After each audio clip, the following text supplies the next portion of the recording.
Welcome to the beta release of Largosonic's string ensembles. Today, I want to talk you through what the engine can do. Keep in mind that you can listen to the full piece on the Largosonic website's demo section. Right here, we are looking at a MIDI version of Stephen Barton's composition South by Southwest, unofficially known as the Sample Library Killer. Basically, it's a piece that would expose any sample library's weaknesses. I've done a quick modeling of the performance using Largosonic's bass controls and some rough MIDI. I've also set up the articulations in the topmost bank select. This is interfaced with our custom rearticulate patch that controls multiple things under the hood. The engine produces a dry mix of each string section, violins 1 and 2, as well as violas, cello, and basses. It gives us also a small chamber group which is more close-mic'd. That's all routed into Vienna's Mir Pro 3D. An algorithmic reverb tail is added, along with some tape saturation for the final wet mix that you're hearing now.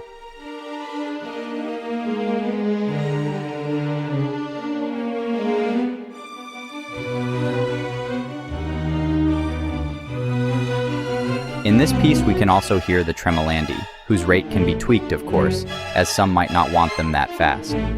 You can see the mod wheel is controlling some of the dynamics here. I will get into that in more depth later, but as you can see, there are just a few MIDI data events, with interpolation curves in between. Here's a passage with a nice dynamic buildup, which you can design to your liking. The panning for the violins too is on the right, by the way, but that can be changed in Mir Pro 3D.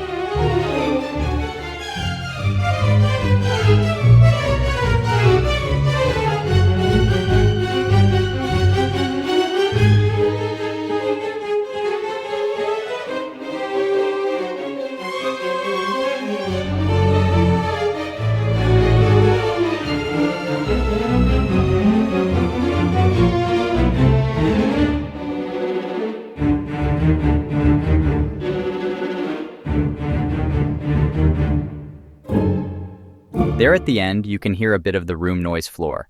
That's also a matter of taste, if you want to have that in your mix or not. What we want to do ultimately is feed in the basic MIDI from a composition and automate as much of the performance and humanization as possible. Also, any composer notes can be inserted as text events in the MIDI clips, along with the exact tempo maps. Apart from all these details, we believe the engine can already function as a viable virtual scoring stage for strings. And regarding the final mix, most experienced mixing engineers will be able to go ahead and just work the dry Largosonic string stems into the final production mix and adjust volume automation accordingly. I am going to show you the Largosonic engine in live playing mode, using a standard MIDI keyboard controller with aftertouch.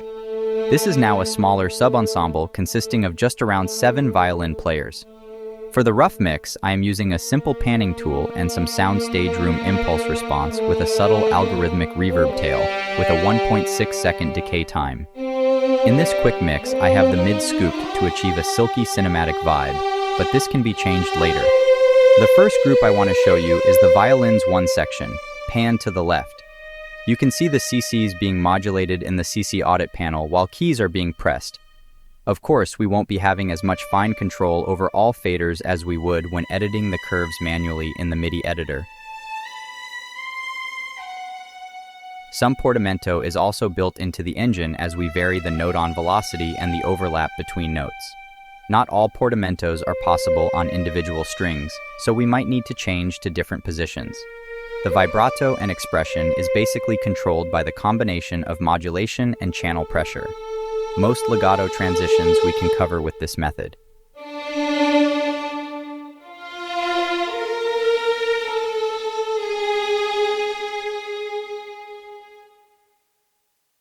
Here, I'm going to switch to the violins 2 section.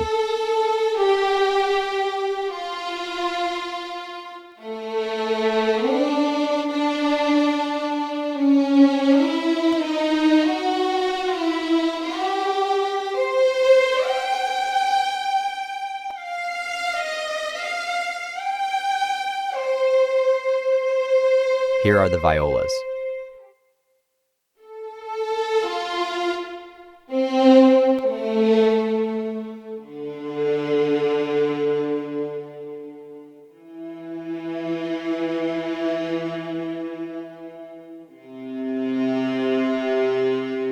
sounding deep and broad in my opinion.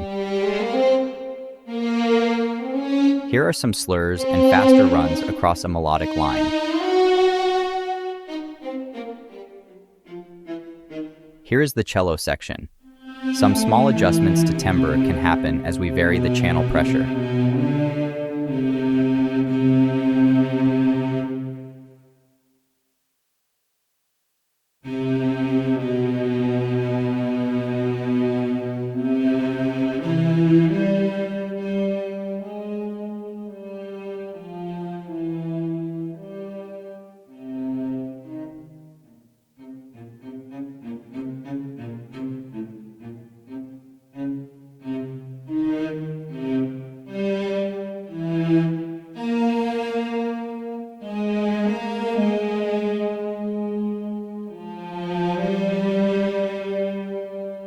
Let's listen to the basses, together with the celli.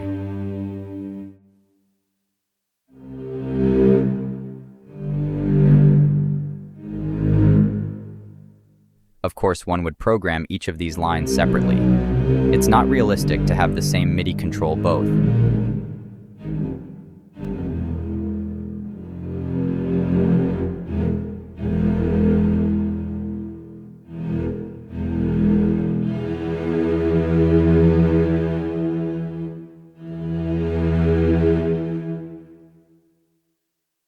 Let's switch to just the basses solo.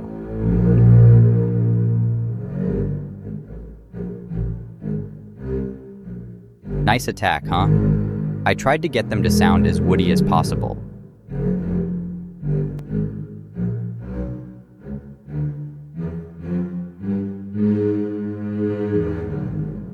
Some slurs.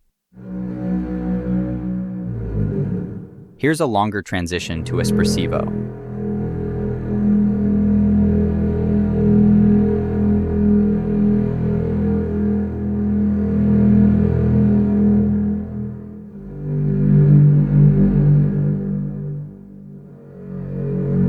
Mysterious longs. Let's switch to a combination of two sections, violas and celli.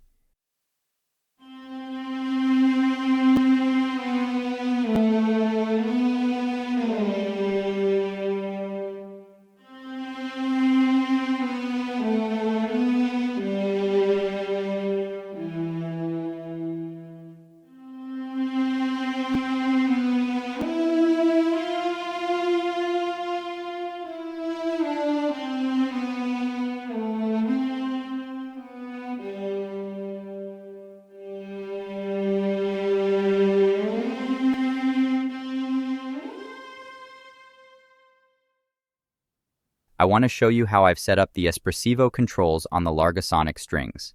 You can tell there is not a lot of MIDI data here, just the main control points in the mod wheel, with S-shaped curves applied globally. Let's look at violins 1 and zoom in a bit. Here you can see some longs, and underneath are the CC1 and CP curves. The idea is to keep these as simple as possible. Here's another view config I have set up. On top you see CC17, which acts as a mod wheel scaler. At 127 it's the full dynamic range, but as we approach 64 and 0, we access more the lower dynamics of the strings. This is useful to globally lower the dynamics of entire passages, or introduce really gradual crescendi over longer times. CC17 is therefore great to paint broad strokes with respect to dynamic evolution. Let me show you that we can also choose other types of interpolation schemes between control points. How about linear interpolation? There. So yeah, if we just want to apply globally the S-curve interpolation, I have a routine set up for that here. Select all events in lane and apply S-curves. There you go.